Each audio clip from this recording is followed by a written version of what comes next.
बचपन से के लिए प्यार देखलो न गेलो बापा भाई जीजा कोरिया जन के खत्म करला कौन गलती के लियो सुनो रे छौरा विधवा करली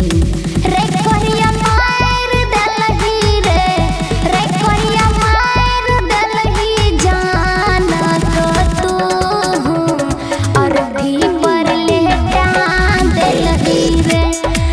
कोरिया मार देलही जान को तू और भी पर ले डाल देलही रे।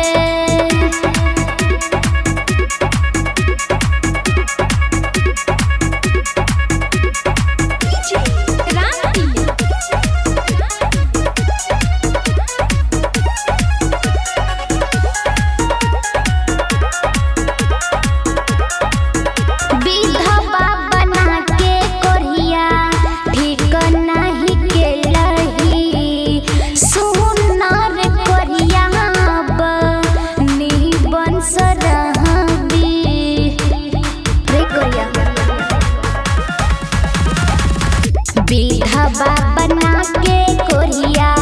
ठीक नाही के लही सुनर कोरिया निबन सरहबी झरे छलो र सुनर कोरिया पर तो हमर शराब रे कोरिया मार देलही रे कोरिया मार देलही बाबू का तू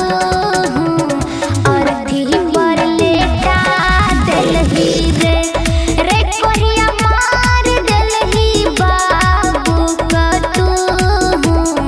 अर्थी पर लेटा देलही रे।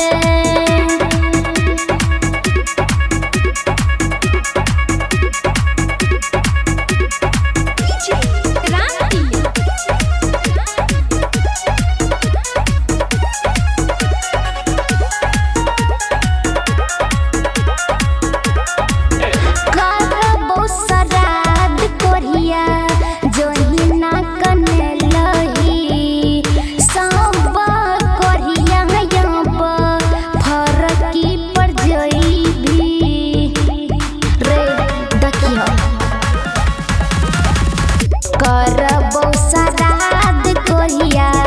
जही ना कने लही सब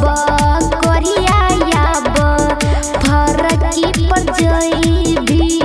सबिता शर्मा कहै छु देखी टाटी पजेबही।